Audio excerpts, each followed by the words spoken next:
Nang makita ni Ronnie na nakatutok na sa kanya ang baril, sumigaw siya ng, "Sa likod mo." Ito namang si Tanga ay napalingon, sumenyas si Ronnie kay Antoinette na magkubli sila sa pader, maya-maya pa nakarinig sila ng pagputok ng baril. Kitang-kita naman ng binata na kinakabahan ang dalaga. Nakakita si Ronnie ng maaakyatan na pader na labas na sa lugar na iyon, kahit bumubuhos ang ulan at madulas ang pader ay pinilit niyang umakyat. Sa wakas, nakaakyat naman siya pero hindi ito makikita ng lalaki na patuloy na nagpapaputok. Inilahad niya ang kamay kay Antoinette habang nasa tuktok siya ng bakod. "Akin na yang kamay mo," seryoso niyang pahayag dito. "Ayoko, natatakot ako at hindi ako marunong umakyat," madulas, nababahalang sagot sa kanya ng dalaga. "Bilasan mo, ako ang bahala. Aalalayan kita, kailangan nating gawin ito para makatakas tayo dahil may plano ako," pangungumbinsi pa niya dito. Sa bandang huli, hinawakan nga ni Antoinette ang kamay ng binata at gamit ang lakas ng kanyang braso ay naiangat niya ang dalaga.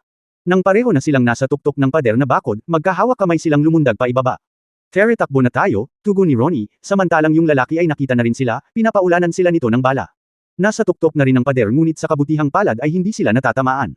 Maya-maya pa, hamarang sa kanila ang dalawang lalaki kanina kaya nahirapan na silang makatakas. May dala-dala pa ang mga ito ng baseball bat. "Oh, ano? Akala mo nanalo ka na, ano? Hindi pa ha, dahil sa pakikialam mo, pareho kayong mayayari sa amin," mayabang na wika ng isang lalaki, kitang-kita pa ang black eye nito sa mata na kanina ay sinuntok ni Ronnie. "Sino ba kayo, mga gangster ba kayo? Ano ba ang kailangan ninyo sa babaeng ito?" buong tapang na wika ni Ronnie. "Bobo ka ba, hindi ba sabi ko kanina na chicks namin iyan?" "Oo, mga gangster nga kami," humahalaklak na sagot ng isa pang lalaki at kasabay niyon ay ang pagkulog sa kalangitan. Walang ibang ingay ang maririnig kundi ang paglagaslas ng ulan na pumapatak sa lupa at ang nagsisilakasang mga kulog. "Walang hiya ka, naglalakad lang ako sa kalsada, bigla niyo akong hinarang, mga munyok kayo," matapang na sagot ni Antoinette. Nakarating na rin ang brusko na lalaki sa kanilang kinarurunan, nakatututok pa ang baril nito kay Ronnie. "Katapusan mo na," wika nito habang tumutulo ang dugo sa bibig, nasuntok kasi ni Ronnie ang nguso nito kanina.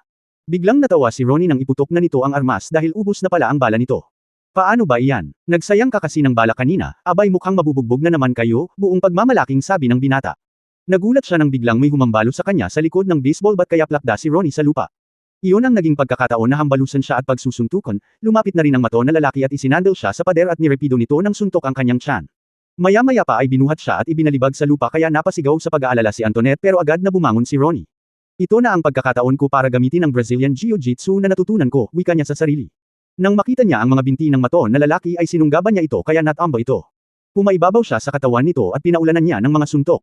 Mula sa ulo, leeg, dibdib, hanggang tiyan. Halos magsuka na ng dugo ang lalaki dahil sa lakas ng kanyang mga suntok, nang hina na rin ito kaya hindi makaganti. Niresbakan naman siya ng dalawa. Pinagsusuntok siya sa likod at sinipa pa ng 2 beses sa mukha.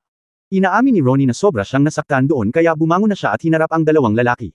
Tutal ay parang lantang gulay na ang isa na binugbog. Napansin niya naman na umalis si Antoinette, palagay niya ay hihingi ito ng tulong. Ito na ang tamang pagkakataon niya para harapin ng seryoso ang mga kalaban na gangster. Nang sinuntok siya ng isa, nasapul siya sa mukha, muntikan na siyang mapasubsob sa lupa.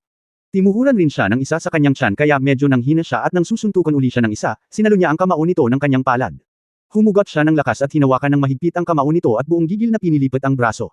Lumagutok ang buto nito at napenda ito ng malakas. Nang hina at napaluhod na lang ang lalaki, sobrang nasaktan sa kanyang ginawa.